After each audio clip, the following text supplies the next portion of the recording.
বন্ধুরা, আজ কথা বলবো দ্য বাকিংহাম মার্ডার্স মুভিটা নিয়ে। মুভিটার লিড রোলে আমরা করিনা কাপুরকে দেখতে পাবো, আর এখানে রণবীর ব্রারকে দেখতে পাবো এই মুভিতে, যার ডেবিউ মুভি। অনেক সিরিয়ালে আমরা দেখেছিলাম, টুকটাক বা অ্যাডে আমরা দেখেছিলাম যাকে কমেডি রোলে। একজন শেফ, তার ডেবিউ ফিল্ম, প্রথম মুভি।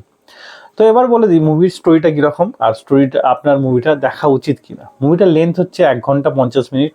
তো আপনি মুভিটা যখন দেখবেন আপনার মনে হবে এটা আপনি কোনো হলিউড মুভি দেখছেন, কারণ ম্যাক্সিমাম যে অ্যাক্টাররা আছে সবাই বাইরেকার অ্যাক্টার, বা আপনি বলতে পারেন বাকিংহাম যে জায়গাটায় শুটিং হয়েছে সেই জায়গার ম্যাক্সিমাম লোকাল লোককে সেখানে নেওয়া হয়েছে। তো এখানে আমরা লিড রোলে করিনা কাপুরকে দেখতে পাই। এটা একটা হলিউড নয়, বলিউড মুভি। একদম পিওর আপনি পুরো মুভিটা হিন্দিতে দেখতে পাবেন, ইংলিশ নয় কিন্তু। এখানে দুটো ল্যাঙ্গুয়েজে এটা রিলিজ করা হয়েছে। একটা ইংলিশ মানে মিনস ম্যাক্সিমাম ল্যাঙ্গুয়েজটা হিন্দি আর ইংলিশ মিক্স আছে, আর একটা ল্যাঙ্গুয়েজ হচ্ছে হিন্দি। তো আমি পিওর হিন্দিতে দেখেছি। তো এবার বলি মুভি স্টোরিটা সম্পর্কে। মুভি স্টোরিটা হচ্ছে, প্রথমেই দেখানো হয় করিনা কাপুরের ছেলেকে শুট আউটে মারা যায় করিনা কাপুরের ছেলে, এবং করিনা কাপুর একটা পুলিশ অফিসার, সে তো তার ছেলের অপরাধীকে শাস্তি তো অবশ্যই দেয়। তারপর তার কাছে একটা কেস আসে একটা কিডন্যাপিংয়ের পর যে ছেলেটি, বাচ্চা ছেলেটি কিডন্যাপিং হয়েছে, সে মারা যায়। এরপর এই কিডন্যাপিংকে যখন ইনভেস্টিগেশন করতে শুরু করবে Kareena Kapoor as a police officer হয়ে, বা আপনি বলতে পারেন বাইরের দেশে যে ইন্ডিয়ান পুলিশ অফিসার থাকে সেই পুলিশ অফিসার হয়ে যে কেস ইনভেস্টিগেশন শুরু করবে, তারপর যে আস্তে আস্তে যে টার্ন অ্যান্ড টুইস্ট দেখতে পাবেন, বা আস্তে আস্তে যে স্টোরি রিভিল হবে, তারপর এরপরও সেই ইনভেস্টিগেশনের জন্যই আরও অনেক মার্ডার হবে, এবং এর মধ্যে অনেক টার্ন অ্যান্ড টুইস্ট আপনি দেখতে পাবেন। মুভির লেন্থ কম হওয়ার জন্য খুবই এঙ্গেজিং একটা মুভি, আপনার চোখ সরাতে পারবেন না স্ক্রিন থেকে।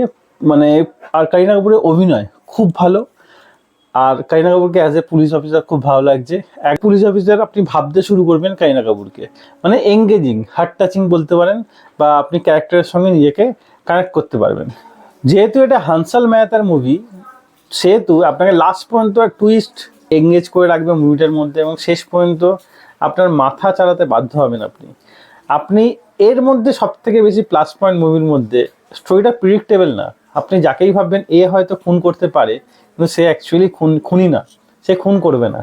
যাকে অ্যাকচুয়ালি খুনি দেখানো হয়, আপনি মুভির লাস্ট পর্যন্ত বুঝতে পারবেন না এই মুভির অ্যাকচুয়ালি ভিলেনকে, মানে কে মার্ডারার।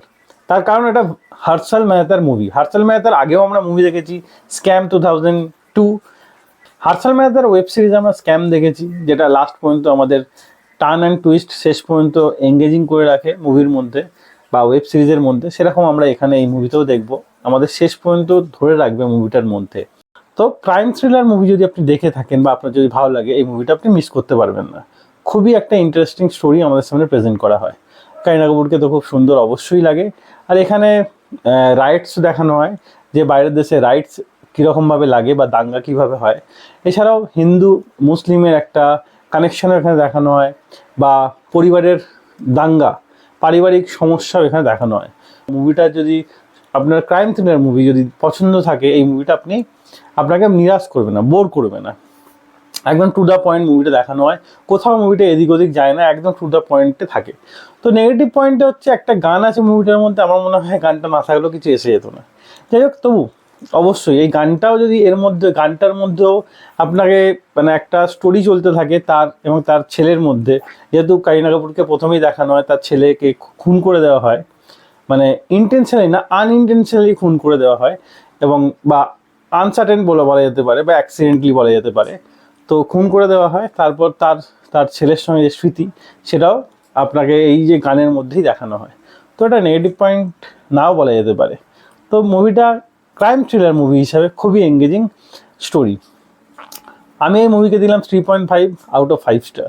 তো আপনি দেখুন কীরকম লাগলো, কমেন্টে অবশ্যই জানাবেন। তাই ভিডিও ভালো লাগলে একটা লাইক অবশ্যই দেবেন, এবং আরও ভিডিও পেতে চ্যানেল সাবস্ক্রাইব করে পাশে থাকা বেল আইকনটা অবশ্যই বাজিয়ে দেবেন। দেখা হচ্ছে পরের ভিডিওতে। বাই।